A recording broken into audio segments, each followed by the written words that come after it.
Bismillahirrahmanirrahim. Iyyaka na'budu wa iyyaka nasta'in.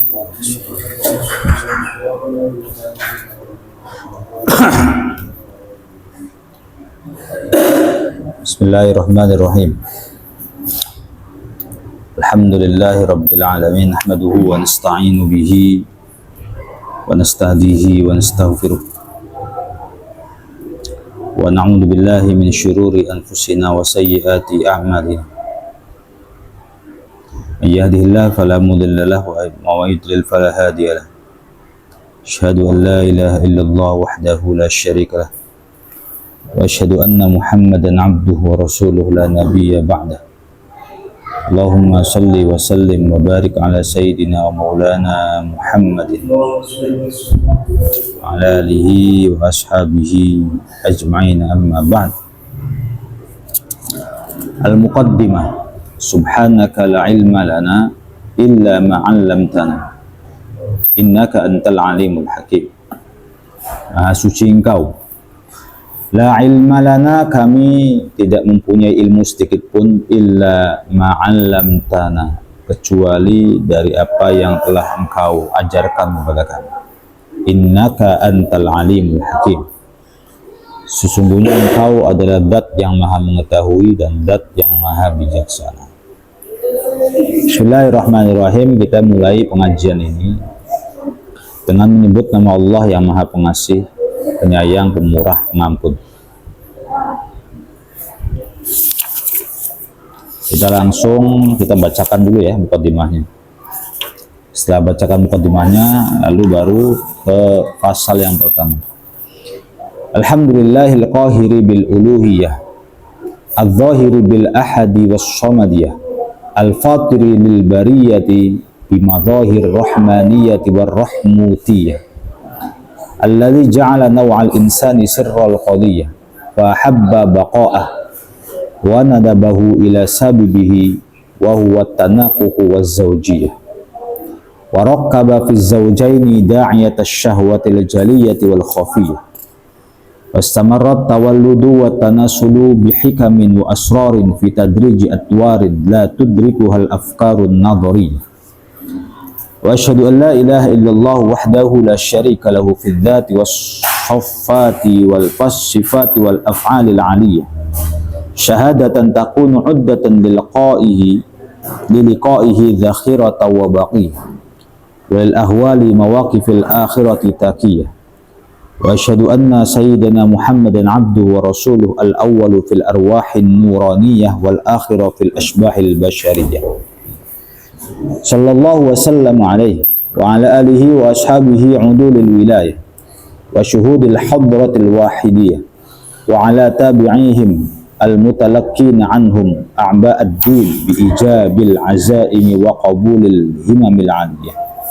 Amma ba'd, fa hadhihi masailu majmu'atun muta'alliqatun bin nikah wal hamli wal maulud wal wiladah wal aqiqah, mustafadatun min durusi Sayyidil Alama Al-Faqih Al-Muhakkib Al-Habib Zainuddin Ibrahim bin Smith hafidhahullahu ta'ala wa min kutubil ulama il-afadil. Pada intinya kitab ini membahas tentang masailu majmu'ah, persoalan-persoalan yang majmu', muta'alliqah, yang berkaitan bin nikah, dengan pernikahan, wal hamli, hamil, wal maulud, anak, wal wiladah, melahirkan, wal aqiqah, dan aqiqah.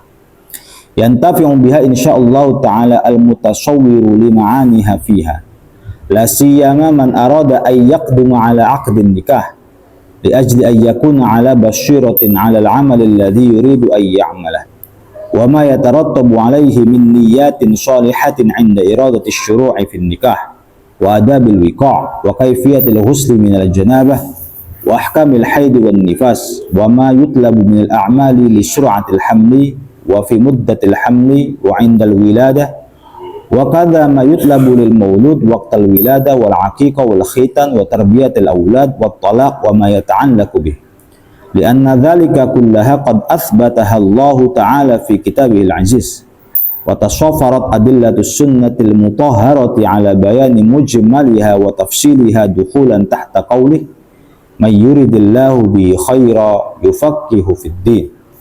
Wa qala sallallahu alaihi wasallam at-tafaqquhu fid din haqqun ala kulli muslim. Mempelajari ilmu fikih itu wajib bagi setiap muslim. Ala fata'allamu, maka belajarlah. Wa'alimu, dan ajarkanlah. Wa tafaqahu, dan mengertilah tentang fikih. Wala tamutu juhalan, dan janganlah kalian semua mati dalam keadaan jahil. Wallahul mas'ul ayyaj'ala dhalika khalisan wajhil karim wa sababan lil fawzi bi jannatin na'im wa yatafaddala bi umumi naf'i wa yajud ala qari'ihi bi fathihi wa raf'ihi wa sallallahu ala sayyidina Muhammad wa ala alihi wa sahbihi wa sallam.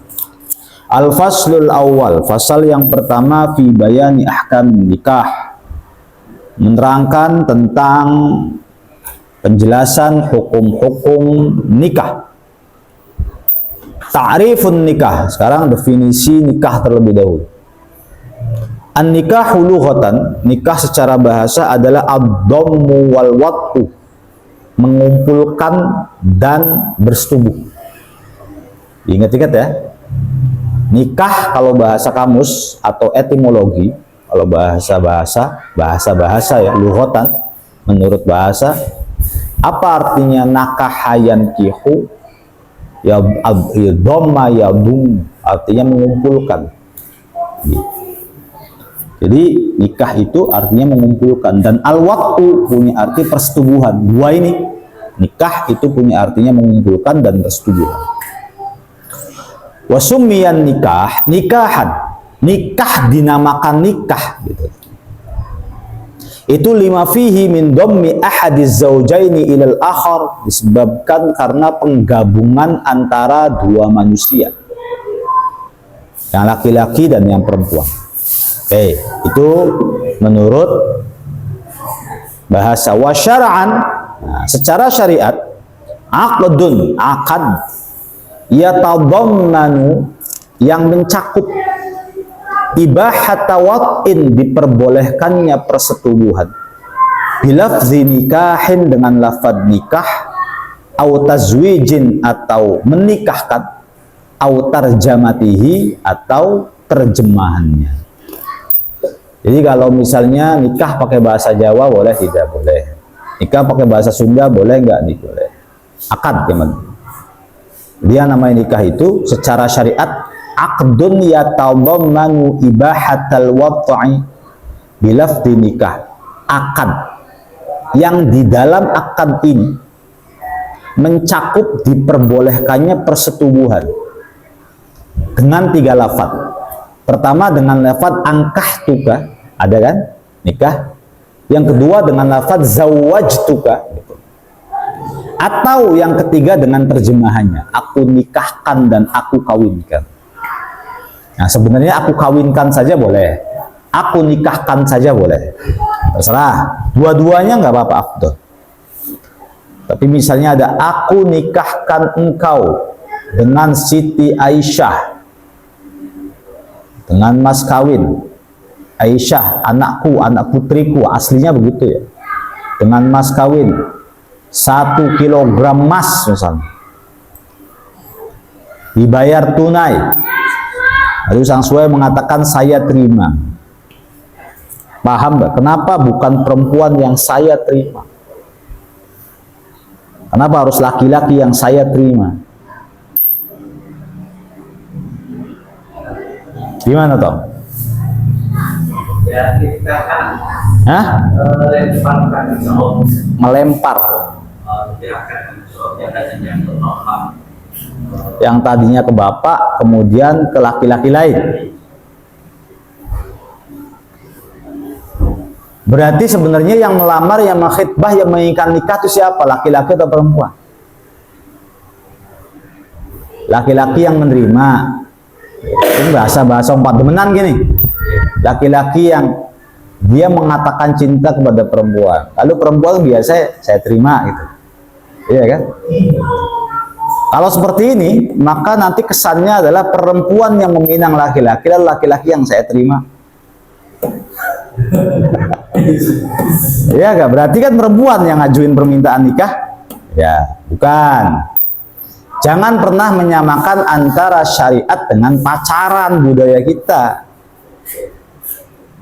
Ketika ada seorang wali atau penggantinya wali atau muwakil atau KUA, yang dia mengatakan saya nikahkan engkau dan kawinkan engkau dengan Siti Aisyah, yang mana ayahnya telah memberikan wakil kepadaku untuk menikahkannya dengan mas kawin 1 gram emas dibayar tunai. Ucapan seperti itu bukan berarti ucapan seorang perempuan yang mendahului untuk menginginkan laki-laki, enggak begitu.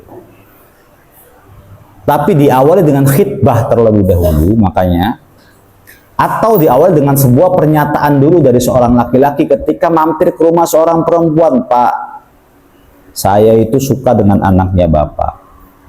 Sesuai dengan hadis, idza a'jabatka imra'ah falta'ti ahlaha. Ketika engkau itu takjub atau kagum dengan seorang perempuan, maka datangi rumahnya. Datang ke rumahnya lalu mengatakan kepada ayahnya perempuan tersebut. Nah, akad itu sama dengan jual beli sebenarnya ya. Cuman kalau ngomong sama orang awam nanti tersinggung. Tapi benar, akad itu sama dengan jual beli. Seperti halnya seorang pembeli dengan seorang pedagang. Nah, dengan seorang pembeli dengan seorang pedagang. Seorang pembeli mengatakan saya beli permen ini kan. Kalau Imam Syafi'i bagaimana? Kalau menurut Imam Syafi'i, jual beli tanpa adanya akad itu tidak sah. Meskipun si dijual es teh jus. Imam Syafi'i ya. Tetapi kalau imam-imam yang lain seperti Abu Hanifah, yang penting sama-sama maklum lah, sama-sama tahu kita ngawa duit sewu oleh teh jus gitu lah. Itu sudah akad. Tapi Imam Syafi'i nggak sah. Makanya harus ngomong kita tuku, kita dol, kan enggak? Pak, punya Pak, apa yaranya teh jusnya? Iya, ngomong teh jus tuh apa? Ngili tah, pesen tah, tuku tah, apa maksudnya kan? Maka menurut Imam Syafi'i yang namanya jual beli itu harus ada akad. Biar ada kejelasan, tidak bukan ijaz, ada kejelasan. Apa yang kau harapkan datang ke warung? Tujuan saya datang ke warung untuk membeli roti. Terus kalau Mbak, ya. Lah, kemudian si penjual mengatakan apa? Bukan kobil tuh dong. Saya jual. Oh, kobil tuh apa ya? Saya jual rotinya. Gitu. Saya jual roti ini kepada engkau dengan harga 2.000 rupiah. Sebenarnya yang paling tepat si pembeli mengatakan saya terima. Paham nggak? Saya terima, jual beli ini saya terima. Jadi bukan berarti si pembeli yang mengatakan ishtaro itu hadza, saya membeli ini, kemudian si penjual mengatakan qabil itu bukan. Tapi si penjual dan si pembeli sama-sama tahu bahwa si pembeli itu punya minat untuk datang ke warung untuk membeli roti yang harganya 2.000 perak. Kemudian si penjual ini mengakadkan terlebih dahulu, saya jual roti ini dengan harga 2.000 perak. Kemudian si pembelinya jawab qabil tuh. Paham nggak gitu? Nah, artinya dalam akad nikah pun sama seperti itu. Jadi kalau ada pertanyaan kenapa ya laki-laki yang qabil tuh bukan perempuan yang qabil tuh, nah itu jawabannya. Maka sebenarnya qabil tuh itu pernikahan itu diawali dari laki-laki dulu misalnya. Baiknya ya, perempuan juga nggak apa-apa. Perempuan melamar laki-laki nggak ada salahnya kan. Tapi andaikan ini sebagai kesan di masyarakat, anak bae wong liberal kan berpikir seperti itu kan. Sebenarnya kang nerima itu siapa, laki-laki atau perempuan? Ya laki-laki, berarti perempuan yang melamar. Ya nggak apa-apa sih, kalau perempuan yang lamar juga apa salahnya? Ya sekarang kalau laki-laki yang lamar, masa laki-laki yang nerima lagi? Maka ilustrasinya sama seperti itu. Laki-laki datang kepada orang tua perempuan kemudian orang perempuan yang menikahkannya, paham nggak? Saya nikahkan anak saya, putri saya dengan mas kawin sekian, dibayar tunai ya, saya terima pernikahan. Berarti ya begitu ya. Kembali, maka secara syariat yang namanya nikah itu aqdun yatadammanu ibahatal wati. Tujuan pernikahan itu, asal nggak tersinggung sih ya, dan kita jangan ikut-ikutan orang liberal. Tujuan pernikahan itu ibahatul wati. Ngerti ya maksudnya? Al-wat'u yakni ya dukhulul hasyafa ilal farji. Hanya itu saja. Sebenarnya iya, itu saja. Berarti nggak ada tujuan ibadah. Begini nih. Prinsip awal, wa ma khalaqtul jinna wal insa illa ya'budun. Tujuan awal manusia itu untuk beribadah, sudah. Tidak ada lagi. Bukan untuk ngajar, bukan untuk punya pondok, bukan untuk kuliah, bukan. Tapi untuk ibadah kami tujuannya. Tapi cara ibadah orang tuh beda-beda, ya kan? Nah.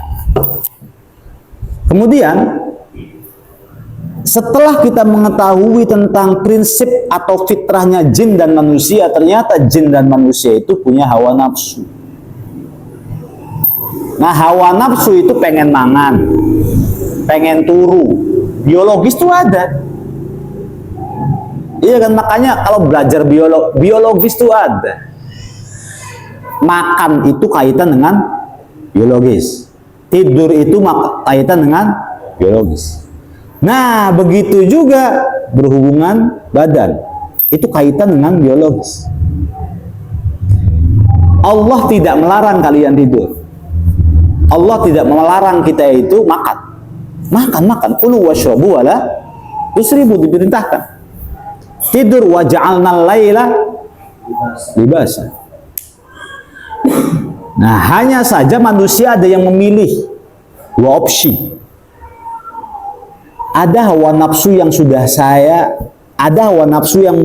siapkan, yaitu dengan akad nikah. Engkau diperbolehkan untuk melampiaskan hawa nafsumu dengan cara akad, gitu ya. Dan ada orang yang memang melampiaskan hawa nafsunya dengan cara berzina.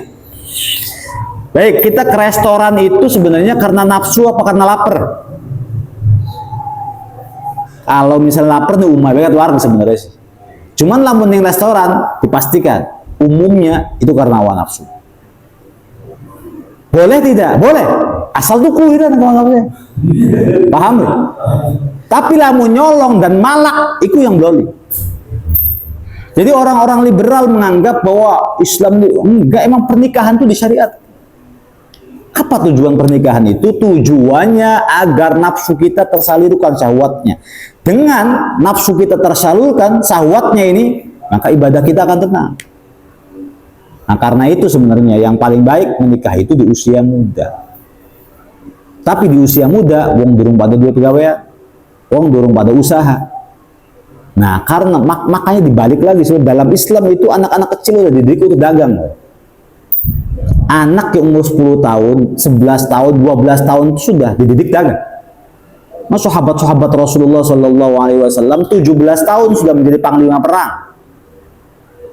Karena itu jangan heran ketika Sayyidah Aisyah radhiyallahu anha menikah di umur 6 tahun, kemudian baru bersentuhan dengan Rasulullah di umur 9 tahun. Apakah itu budaya Islam begitu? Sama bocil? Enggak. Ternyata Romawi, Persia, dan seluruh orang-orang Barat memang awalnya seperti itu dulu. Dan itu hal yang lazim. Agar terhindar dari fitnah. Setuju beli, namun misalnya kondisi sekarang dirubah dengan Islam, dengan cara anak-anak. Kalau menurut kami lebih setuju ketimbang ada agenda atau memang ada budaya lanang wadon temenan, istilahnya kan jadi-jadian. Kalau urusan tukaran ngomong WA putus, ini akad apa ini? Ilegal apa legal? Ilegal itu. Artinya perzina gini, teman kalian, rahmatullahi alaikum. apa cara antisipasi pemerintah? Gitu, apa cara antisipasi pemerintah untuk menangani masyarakat yang masih seusia bocil, SMP mereka sudah pacaran, nggak punya antisipasi. Nikah dibelaweni aja. Iya kan? Nikah dibelaweni, tapi di sekolahnya itu dicampur lanang wadon. Jadi mereka membuka sebuah gerbang tapi tidak membuka jalan keluar. Paham ya? Nah, bingung. Kecuali begini. Secara psikologi nih, pemerintah menyadari bahwa laki-laki dan perempuan ketika di usia 13, 14, 15, 17 ini lagi jingkrak-jingkrake kan. Lagi jahat-jahatnya hawa nafsu ke. Caper lah, bedakan lah, screencarean lah, lipstiknya kandel-kandel zaman segini. Nggak seperti dulu, kita SMA anak-anak dulu tuh beneran jarang yang lipstik. Sekarang harus pakai lipstikan kamu, wangi-wangian apa dan sebagainya. Lalu nih kelas kadang-kadang bantah-bantahan sih arahnya kapal-kapalan terbang wing. Itu dulu. Sekini surat-suratan, WA-WAan, chat-chatan. Orang tuanya ngasih bekal HP. Sekolah memperbolehkan untuk campur lanang wadon. Artinya sebenarnya orang tua ataupun sekolah sama-sama membuka sebuah muqaddimatuz zina. Nggak pacar, muqaddimatuz zina, tapi budayanya ini budaya anak-anak harus pada pacaran kabeh. Wong sekelas lanang 5, wadon 5 dadian kabeh. Apa yang tidak budaya susah? Sementara mereka tahu kondisi seperti ini tapi nggak punya jalan keluar. Apa jalan keluarnya? Memisahkan laki-laki dan perempuan dalam sekolah yang berbeda. Mungkin muridnya pada entok. Ini misalnya asidiki aja tiba-tiba kon bidang abes kalau lanang ning ndi, wadon ning ndi ya. Kone ngajar apa tadi? Ngajar wong lanang ya belenakan. Ngajar wong wadon ya paling ganteng kan tadi. Tapi kalau misalnya ada solusinya dipisahkan. Kalau tidak orang tua jangan buru-buru ngasih HP. Kalau orang tua ngasih HP, sekolah tidak memisahkan mukhalid bainar rijali wan nisa, itu berarti harusnya ada pihak berwenang yang melegalkan pernikahan di usia dini ketimbang mereka lahir di luar nikah. Ya gini, orang zina itu tidak dadakan zina kan? Ari dadakan zina itu pesen nih micet kah? Pengalaman kan ya micet. Pesen ke micet itu baru langsung. Atau si gondol kan tahu si gondol. Tangannya toto bukan. Si gondol tuh. Iya, artinya manusia tuh butuh hal seperti itu, butuh, jangan dipungkiri. Kakek nenek kita pun sama seperti itu dulunya, sampai mempunyai keturunan reproduksi seperti kita. Apa solusinya? Nggak punya solusi blas sama sekali. Ketutup bis. Akhirnya semua yang kita lakukan seperti ini, ikhtilat bainar rijali wan nisa, baik di sekolah, baik di pesantren, baik di lembaga-lembaga lain, itu sebenarnya muqaddimatuz zina. Muqaddimah zina. Yang kedua, salam. Salam itu nyapa berarti. Yang ketiga, ibtisam. Ibtisam itu apa? Senyum. Yang keempat, kalam. Apa kalam? Ya diskusi, ngobrol, kerja kelompok lah bahasa. Ya kerja kelompok itu pembukaan semua sebenarnya. Satu, apa namanya tadi? Memandang. Ini muqaddimah zina nih. Artinya, kalau secara jami' di masyarakat kita, muqaddimahnya sudah satu. Penjualnya laki-laki, pembelinya perempuan. Ini sudah masuk kategori memandang. Nanti ada aturannya begini. Yang kedua, salam. Salam itu berarti nyapa. Artinya saling kenal kan kalau begini. Tidak semua masyarakat, tapi pondok pesantren saling mengenal laki-laki perempuan. Kun sapa. Berarti muqaddimahnya sudah dua nih. Ini aja, oke.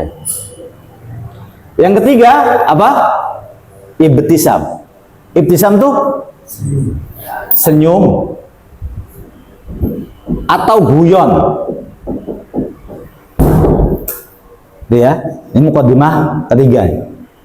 Nah, pesantren paling sampai salam, nyapa. Kalau masyarakat umum berarti sampai pertama saja nador. Tukang bisnya laki-laki, penumpangnya perempuan, kan tatap-tatapan loh. Itu mukadimah zina.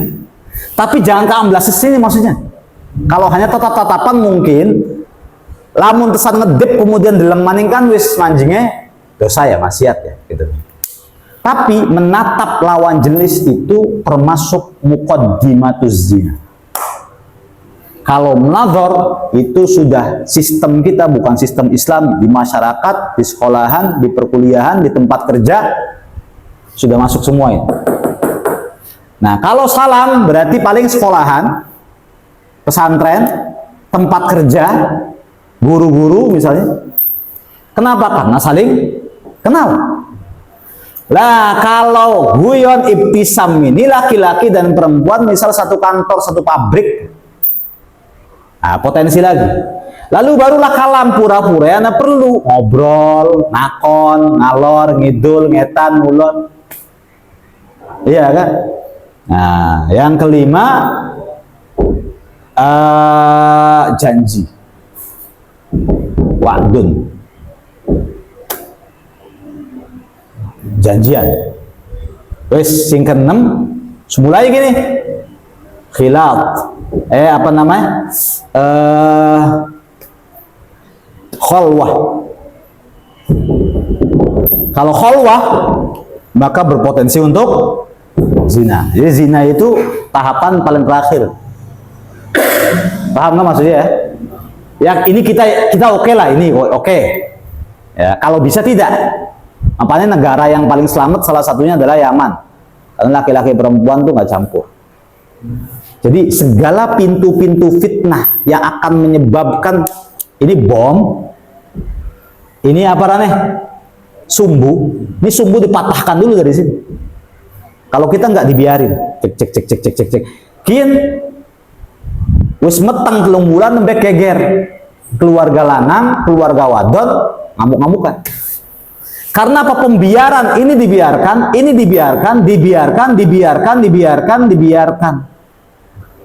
Sehingga tidak akan menutup kemungkinan anak-anak kita dan adik-adik kita, kalau ini sudah mereka kerjakan, ini nih cegere gini. Ngerti kan? Nah, termasuk kita kelawan jenis berarti normal. Sing normal lamu sesama jenis. Nah, normal arane. Cuman bagaimana caranya agar kita pengen bakso itu tidak mencuri, beli, akan. Kita pengen mie ayam, tapi jangan nyuri, jangan gosok, jangan riba, beli. Nah, begitu juga ketika kita ingin ibahatu wat'in, menyukai seorang perempuan dan dipastikan ingin menikahi dia, ya nikah nih jero kamar kan nggak mungkin main catur dong dalam kamar. Iya kan? Pasti ada sesuatu yang akan kita lakukan dengan istri kita di kamar itu. Yaitu apa? Sona'iul aulad. Apa artinya? Sona'iul aulad. Nah, yang dicari keturunannya apa? Perbuatannya. Makanya Rasulullah mengatakan, ya ma'syarus syabab, man istata'a minkumul ba'ah falyatazawwaj. Wahai para pemuda, jika engkau sudah mencapai target atau batas ba'ah falyatazawwaj, maka nikahlah. Ba'ah itu apa? Syahwatnya sudah intiha. Ngerti ya? Syahwatnya sudah intiha. Dan setiap manusia ngalami bu ulama, bu apa, kerasa kabeh. Berarti salah satu jalan keluar ulama atau kiai, ambir beli zina, tesan kawin nih. Sing penting masih halal. Ba'ah itu yang pertama maknanya adalah syahwatnya sudah tinggi. Barang siapa yang sudah sampai pada titik ba'ah, maka menikahlah. Fa illam yastati' fa alaikum bisyam, fa alaihi bisyam. Kalau tidak sanggup untuk ba'ahnya, maka ya sudahlah puasa. Fa innahu aghaddu lil basar wa ahfadhu lil faraj. Sebab yang namanya puasa itu bisa menundukkan mata dan bisa menjaga kemaluan. Tapi ingat, tujuan nikah yang paling utama nggak usah basa-basi. Ibahatu wat'in. Nggak usah basa-basi ya. Ibahatu wat'in dalam Islam. Jadi kalau misalnya kita mengatakan nikah pengen ibadah, nikah pengen punya keturunan Islam, wes aja akan basa-basi. Ini nikahnya kanan. Nikah itu pengen menyalurkan syahwat. Udah itu aja. Cuman kadang basa-basi sopan kan, saya pengen nikah biar saya punya keturunan mukmin, muslimin, muslimat. Sekaya mengkonon. Saya pengen seperti Nabi Adam dan Siti Hawa, Yusuf dan Suleha. Akan ngomong saya. Wes si arane nikah itu ibahatuat, sudah. Normal itu alasannya normal ya. Alasannya saya nikah ingin melaksanakan sebuah kewajiban sebagai sunnah Rasul adoan sih mau supi ya beli apa beli iya lamun nih undangan kan mengkono ya karena nih undangan dipantas kan lamun nih undangan dipantas pernikahannya dijalankan untuk sama-sama syahwat bersyahwat. Oh udah itu untuk mengikuti sunnah Rasul Muhammad. Nah ini nih biasa dipakai nih betul an-nikahu sunnati faman raghiba an sunnati falaisa. Iya, nikah itu sunnahku. Cuman kita pertanyakan kepada masing-masing manusia, kau nikah tujuannya. Nah, nikah permulaan tujuannya adalah ibahatu wat'in. Yang kedua adalah tawallud. Apa tawallud? Mempunyai keturunan. Satu ibahatu wat'in, ini adalah tujuan pernikahan. Yang kedua adalah tawallud sudah. Yang semoga saja dengan ibahatu wat'in, dengan tawallud akhirnya menjadi ibadah kita, maksudnya gitu. Apa nih normal saja. Kita pengen kawinnya karo wong kayak apa? Jawab, kita pengen wadon kang ayu. Ngerti kan? Berusaha kanan, berusaha bah. Kita soleh hafal Quran aja kakek lewat maksudnya. Maksudnya kita sih batirnya kan, wis ditekan nang apal Quran, lulusan pondok 15 tahun, sadar dibuka kumisen kan, terus beli sidah akhirnya. Nah ini bahaya ini. Jadi berarti kau yang tadi alasannya hafal Quran, pondok 15 tahun, kang penting akhlak, kang penting rajin tahajud, kang sholat 5 waktu. Setelah engkau mengetahui wujud asli penampakan dia, lalu engkau mundur, berarti yang kau cari apa? Iya, fisik artinya. Maka tidak heran tungkahul mar'atu li arba'. Tungkahul mar'atu li arba'. Perempuan itu dinikahi karena 4 perkara. Yang pertama adalah karena li jama liha. Nakon ayu tak beli, ayu dikit. Nah wadan juga nakan ayu dikit. Gua labun ngomong kanan, khawatirnya gitu sih. Tuku screen carry kan nambah-nambah kan. Kalau bisa mah jangan ngomong begini ya, tapi umum begini li jamaliha, karena kecantikan dia. Kemudian ada 3, kalau tidak karena kecantikan maka linasabiha, lihasabiha boleh karena keturunan, karena maksudnya ayah dan ibu dia siapa gitu. Kalau tidak maka laki-laki kadang-kadang rada komersil estetik, yaitu lima liha. Jadi kawin karo wong wadon karena warisannya akeh kan enggak? Ya aja maning konon lah. Sing penting sing bagi kita-kitaan ya. Anak kang gelem syukur kan. Ngerti kan? Anak kang gelem syukur. Urusan iku kok kita pengen wadon kok ayu sugi apa. Sira lo gelem bae syukur.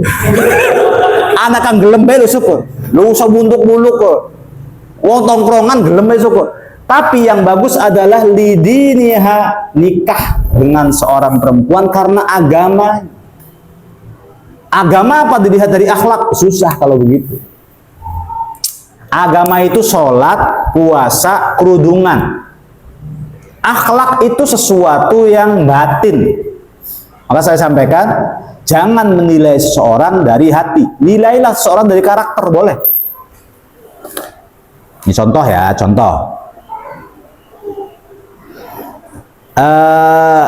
Ada orang lewat lalu tidak nyapa kita sudah nyapa dia tidak nyapa kita, Akhirnya kita vonis dia sebagai orang yang apa itu? Sombong, doli mengolong. Kenapa? Sombong itu kaitan dengan hati. Nggak boleh nilai-nilai hati. Atau misalnya biasa kalau sholat Jumat ada imam baca sabbihisma rabbikal a'la. Biasa kalau sampai terakhir kan nangis imamnya kan. Lalu dalam hati kita berbicara kata-kata, wah pamer, doli mengolong. Dusun, kita dusun. Maka dari itu salah satu ulama namanya Sufyan As-Tsauri. Sufyan As-Tsauri itu mengatakan hurimtu qiyamal lail khamsata ashhur bi dzambin adznabtu. Saya tidak bisa dan tidak mampu melaksanakan qiyamul lail 5 bulan disebabkan karena suatu dosa yang saya laksanakan. Qila lahu, dosanya apa? Kata temannya.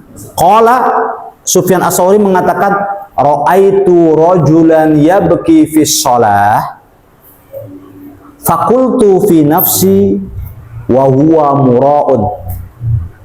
Saya pernah melihat ada seorang laki-laki menangis dalam sholat. Lalu dalam hati saya mengatakan, bocah kiriya. Hanya karena dugaan itu saja menyebabkan dia nggak bisa qiyamul lail 5 bulan. Bayangin. Artinya nggak bisa yang namanya menilai akhlak orang tuh nggak bisa. Kamu pamer, kamu pengen sok viral, nggak boleh. Tapi kalau menilai karakter seseorang boleh.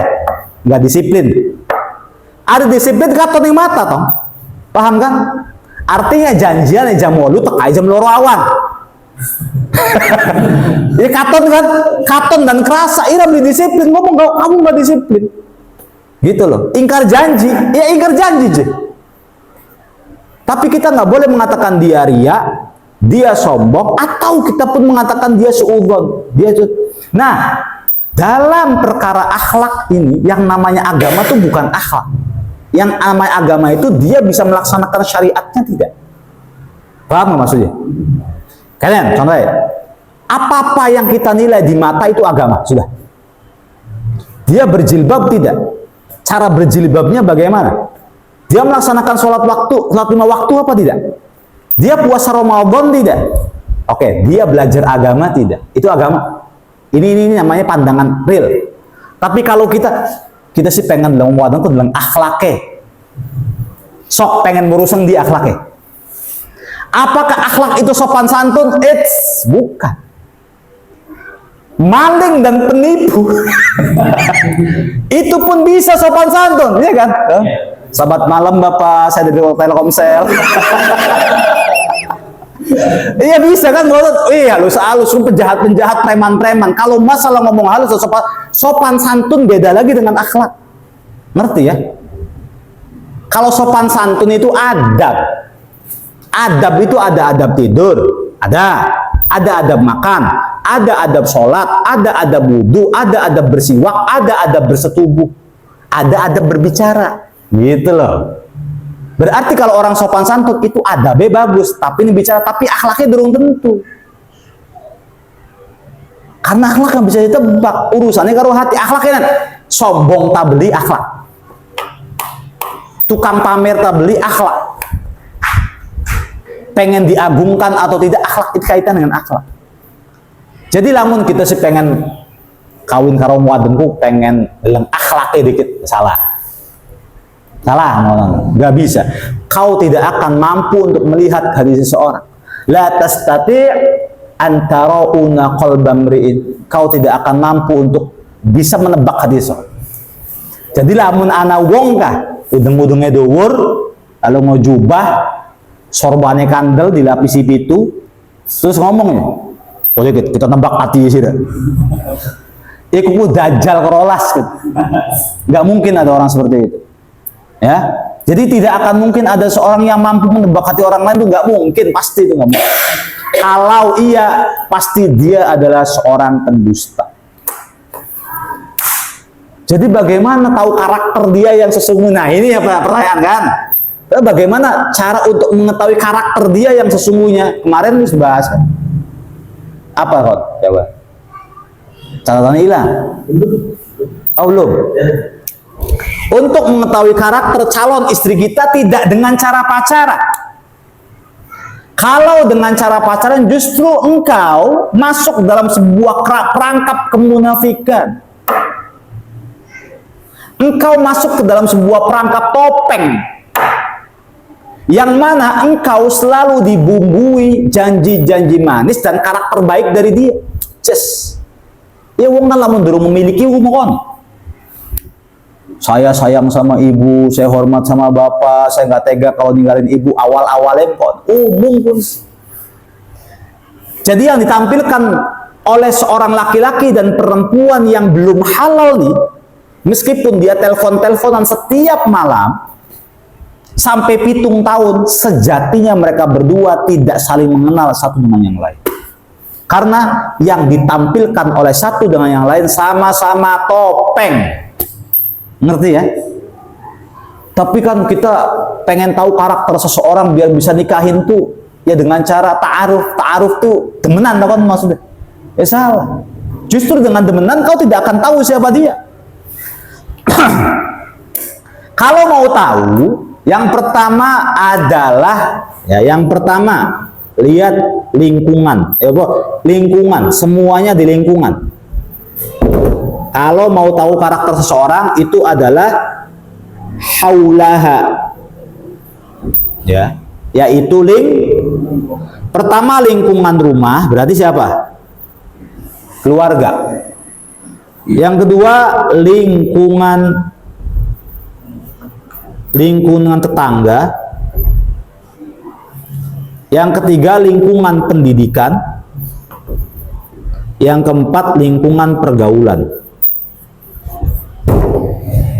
Nah, ini pun kolerasi dengan anil mar'i yang dalam taklim muta'alim, anil mar'i la tas'al wasalan qarinihi fa innal qarina bil muqarani taqtadi. Anil mar'i, jika engkau ingin mengetahui tentang seseorang, la tas'al, jangan tanya ke orangnya. Ira doyan duit beli, engkau lo ngomongnya beli gitu si juhud baik, surga baik. Oh, ngomongnya laki bilang-bilang. Padahal ringasin duit. Tapi pengakuan seseorang tuh nggak bisa diterima, nggak bisa diterima. Meskipun dia terkenal sebagai orang yang jujur, kalau dia hanya sekedar dongeng-dongeng tanpa bukti nggak bisa diterima. Maka yang harus kita faktanya. Maaf mas, saya mau tanya, kamu sholat 2 waktu enggak? Ngapain nakon kolan neleng bae nonggo di masjid deh. Kalau kita nakon kepada yang bersangkutan, gue lo ngomong bae. Yo kita sih aja mana lo waktu subuh berpatang rokaat. Misalnya bahasanya enggak nambah maksudnya kak ngomongnya kan bagus-bagus bae. Mas, saya mau tanya, ini mah tanya, bagaimana perhatianmu kepada orang tuamu? Kalau hanya sekedar orang tua tuh harus ini, tapi kenyataannya belum tentu. Iya kan? Hanya pengakuan belum tentu. Maka sing arane saya mau tahu prinsip kamu, nggak bisa. Keluar dari mulut seorang lalu dipercaya itu nggak bisa. Maka yang bisa kita lakukan adalah lingkungan. Keluarga, rumah. Bapak ibunya nih bagaimana? Gitu. Kira-kira rajin jamaah ke masjid, rajin ngaji atau tidak? Melaksanakan syariat kan? Lamun emboke ngau kerudung kang bagus, kedeleng maca Quran, buria apa jedladeni. Paham ya? Kita nggak bisa nebak-nebak diaria, pokoknya maca Quran, ikuti pengajian. Lalu jujur beli pernah utang nih warung, ya utang warung kan beli bapak, tapi utangnya plek-tekan kan aneh. Utangnya jujur kok enggak? Berarti anaknya pun bisa jadi bagus, bisa jadi tapi ya belum tentu, bisa jadi. Begitu juga ayahnya rajin masuk ke majelis taklim, ikut kajian-kajian bagus. Tapi kalau bapaknya misalnya pernah ngaji di majelis taklim, pegawai nongkrong yang bengkel baik, ini berarti ayah yang tidak tahu agama dan bisa jadi nanti mendidik anaknya pun tidak dengan agama. Ngerti ya? Nah, begitu juga yang kedua, lingkungan tetangga. Punya pengaruh, ya punya pengaruh. La tunkihul mar'ah haula jiranisu. Jangan engkau menikahi seorang perempuan yang mana dia mempunyai lingkungan tetangga-tetangga yang buruk. Sebab meskipun dia terlihat baik, sejatinya dia akan ikut-ikutan tetangga-tetangganya. Maksudnya kan Ari wong Kaliwadas sih bagus, tapi di luar Kaliwadas persaingan harta itu ketat. Mungkin di Kaliwadas enggak ya, aman di Kaliwadas. Artinya kalau Kaliwadas ketika kita bangun apa tuh lakas yang kelihatan iri. Kian dua mobil ya tetangganya fair baik gitu Bos. Kemudian saya lihat di Kaliwadas tuh ini bukan karena kita orang Kaliwadas ya, tapi memang kami pernah ke Tegal Gubuk, kami pernah ke Ambit, kami pernah ke Ancaran, sebentar sih, kami pernah di Brebes, kami pernah di Bumiayu, kami pernah di Kendal sebulan. Apa kita lihat pemandangan yang terbaik itu untuk sekarang masih Sumber, Kaliwadas. Mang Jojo bangun rumah ke, lah kasing pengen bangun rumah mana tetangga biasa baik. Lihat umahnya Isam, umah Miop itu umah jadwal biasa aja gitu loh maksudnya. Tapi ada sebuah perkampungan yang depan rumahnya umahnya direhab, kita meluan rehab panas sekarang. Kayak birang-birang bono. Mungkin kita nggak merasakan seperti itu karena kita hidupnya di sini. Nah, wingi anak kabar, Wong Kaliwadas tapi duduk Kaliwadas kita lah. Jadi dheweke lo wis tuku hebel. Iki batu kita lo. Pengen tuku hebel mana? Manas-manas sih jadi sih. Hebel perang kubik kan enggak maksudnya. Ana di daerah Arjawinangun tapi tidak saya sebutkan, nggak boleh soal adab.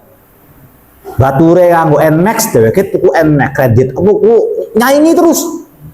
Terus mau ngomong aduh atau gitu sedikit kayak bocah cilik lagi urusan tuku mobil-mobilan kan? Iya di tempat-tempat yang lain tuh hampir dan nyaris seperti itu.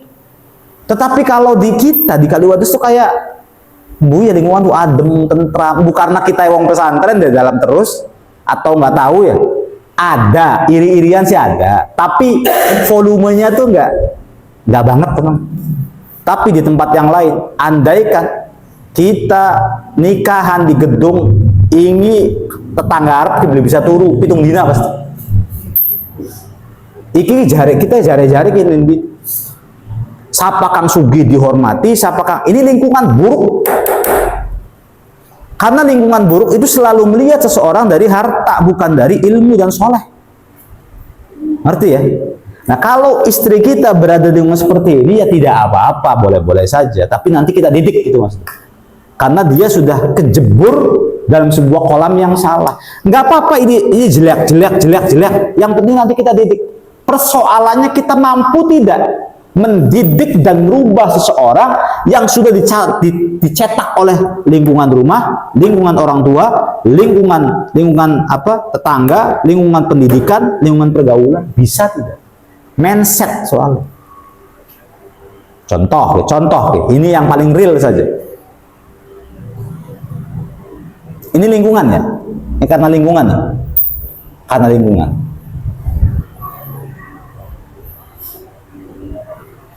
Orang tua dia meninggal sudah 7 hari. Tapi kita nggak punya uang gitu. Ada pitung dina kudu ngapain? Uang kene, masih mau lingkungan. Tahlil kan? Berkatnya gak lumayan teman. Iya 50.000 satu berkat. Lamun ngundang wong 10 wong 500.000. Biasanya wong kene undangnya 100. Berarti 5 juta. Iku kelas golongan kita. Lamun kelas kuwu nasir ya senman. Seberkat isi 200.000. Ngundang wong 1.000. Bisa lah. Tapi kita-kitaan untuk mendapatkan 5.000 baik kudu pinjol KTP kan. Mau nganu KTP kan enggak? Angel luru 5 juta gaji bulanan kita 3 juta, 4 juta untuk jeder. Bayangin ya, kita ngomong ke istri nganggo apa sih selamatan-selamatan, Bu? Sebenarnya pernyataan kita tuh benar sudah. Untuk mendoakan mayit bisa dari jarak jauh. Tidak harus 7 harian di rumah. Tidak harus manggilin orang-orang ke rumah. Iya kan? Cuman rabi apa omongannya? Isin masa iya kuyen wong biasa gat wong konon kabeh masa mamae kita laka duit ya utang ke pinjol ke apa nih bang apa. Kacau kan sudah. Kita mempunyai mindset. Aduh, kita syariat temen kini mengkenen wadone. Wes itu.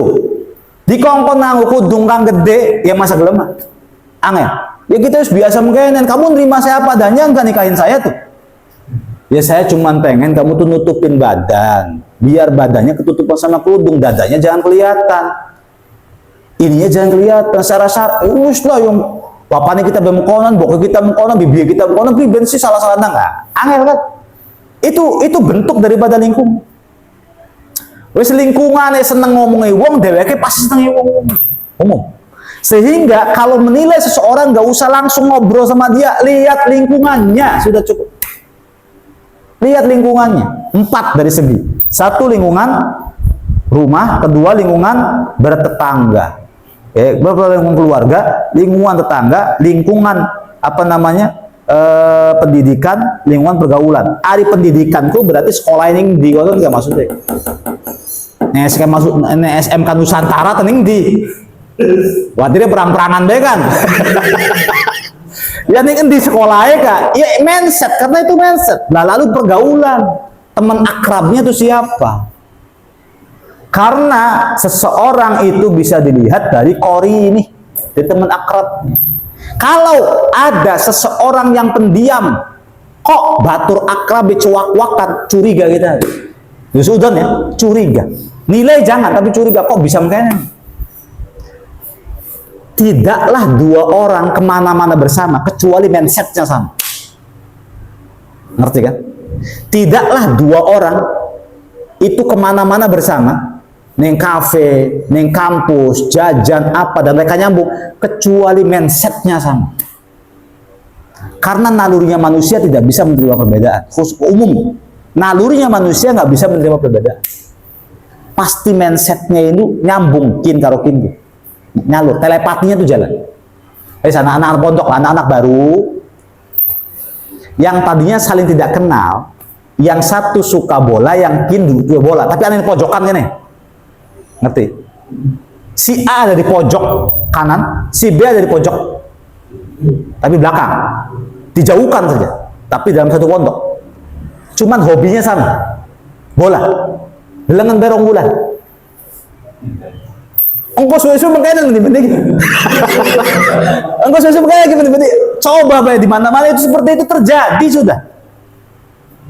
Kita yang doyan ngomong, lalu bergaul dengan orang-orang Yaman kan tanda meneng, ya beli tahannya. Kayak mau mabok gitu. Ngobrolnya karo siapa gitu.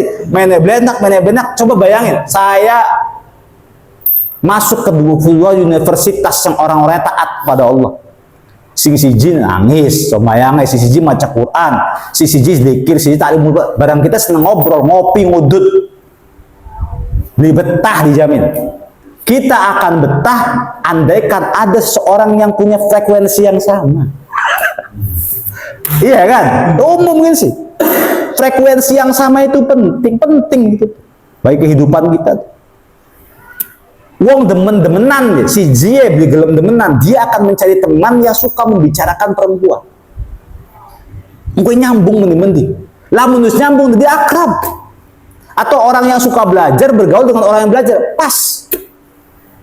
Tapi jepreman, tatoe pirang-pirang, ya tindikan, dia sampai ilat-ilat ditindiki, ya rambutnya di ngadegakan kabeh. Kemudian dia bergaul dengan wong-wong kang jubah sampai semeter. Ya ini penampakan dan penampilan yang mustahil terjadi pasti. Ya makanya wong nongkrong seneng orang nongkrong, santri seneng. Ini umum. Maka kalau pengen melihat seseorang itu bisa dilihat dari pergaulannya. Wes kita lanjut dulu ya, bentar ya. Ya penutupan lanjut. Ucapan si musonib akdun ay ijabun qabul. Akad itu mencakup ijabun qabul. Qauluhu yatadammanu ay yaltazim. Maksud dari bagi musonib yatadammanu itu mencakup, yaltazim mencakup. Qauluhu ibahatu wat'in Maksud daripada Kiai Musannif ibahat wat'in ay al-jima' ba'da angkana harama, yaitu melakukan hubungan biologis yang mana tadinya itu haram. Qauluhu bilafzi nikahin aw tazwij, nikah itu dengan lafaz nikah aw tazwij, ay aqdun, maksudnya akad yahsulu bilafzi nikah, yang mungkin bisa terjadi karena dengan lafaz nikah aw tazwij, atau dengan lafaz tazwij. Wahia kalimatullah al-warida fil Quran. Ya, kalimat akad tersebut itu adalah kalimat Allah yang memang berlaku dalam Al-Qur'an. Ya, fa innahu aqdun yatadammanu ibahatu wat'in, yang namanya nikah itu akad yang mencakup diperbolehkannya persetubuhan, lakin la bilafzi nikahin aw tazwij, akan tetapi tidak dengan lafaz nikahin aw tazwij. Qauluhu ay tarjamatihi, maksudnya dengan terjemahan, ya juzu darjamatu aqdin nikah bi ayyi lughatin, boleh akad nikah dengan terjemahan dengan bahasa apa saja. Wa in ahsanal arabiyah, meskipun yang paling baik itu akad nikah dengan bahasa Arab. Idh yata'allaqu bihi i'jaz, karena dengan bahasa Arab tidak ada i'jaz, tidak ada kiasan, tidak ada kinayah. Wal arabu, adapun bahasa Arab, tasta'miluhu bima'nal aqdi wal wat'i jami'an. Nanti akad nikah kalau dengan bahasa Arab itu bisa dengan akad dan bisa dengan wato'. Cuman belum pernah terdengar di Indonesia, belum pernah. Lakinnahum idza qalu, tetapi mereka mengatakan nakaha fulanun fulan au bintu fulan au ukhtahu aradu tazawwajaha wa aqada 'alaiha, wa idz qalu nakaha zawjatahu aw imra'atahu lam yuridu illa al-mujama'ah. Ketika mereka mengatakan si fulan menikah dengan fulana au bintu fulanin, atau saudaranya, sebenarnya aradu tazawwajaha, mereka mengharapkan untuk menikahinya, wa aqada 'alaiha, dan bertransaksi akad dengannya. Wa idza qalu, ketika mereka mengatakan nakaha zaujatah, menikahi istri, awimro'atah, atau menikah dengan seorang perempuan, lam yuridu, tidaklah mereka mengharapkan apa-apa, illal mujama'ata, kecuali berkumpul. Wa huwa haqiqatun fil aqdi majazun fil wat'i 'ala shahih. Yang namanya nikah itu hakikatnya dalam akad itu sebuah majaz fil wat'i, majaz untuk berhubungan intim secara sahih. Wa bihadza qala al-imam, karena itulah Imam Ahmad bin Hanbal mengatakan wa huwa aqrabu ila syar'i, pernikahan dan hubungan seksual itu lebih dekat secara syariat. Jadi sudah pengen kawin, pengennya apa? Ya rahasia lah jawabannya. Itu aja. Aman kan? Sudah usah ikut sunnah Nabi lebih apa, tapi kayak bodohnya kakak-kakak. Bodohnya kakak-kakak bisa. Ya udah, maksudnya kan ini loh ya, be fair. Siwak sunnah Nabi tidak lakukan. Baju putih siwak Nabi tidak pernah lakukan. Enggak fair kan? Jadi lamun kawin sunnah Nabi dikerjana.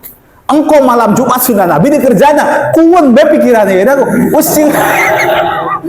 Maka yang paling fair adalah mau apa kau menikah gitu loh. Ya ngomong, ya sudah saya mau memadu cinta gitu aja sudah. Memadu cinta. Apakah mau sunnah Nabi? Memadu cinta yang mudah-mudahan ada kesunahan Nabi. Karena selama ini banyak kesunahan Nabi tapi nggak pernah saya lakukan.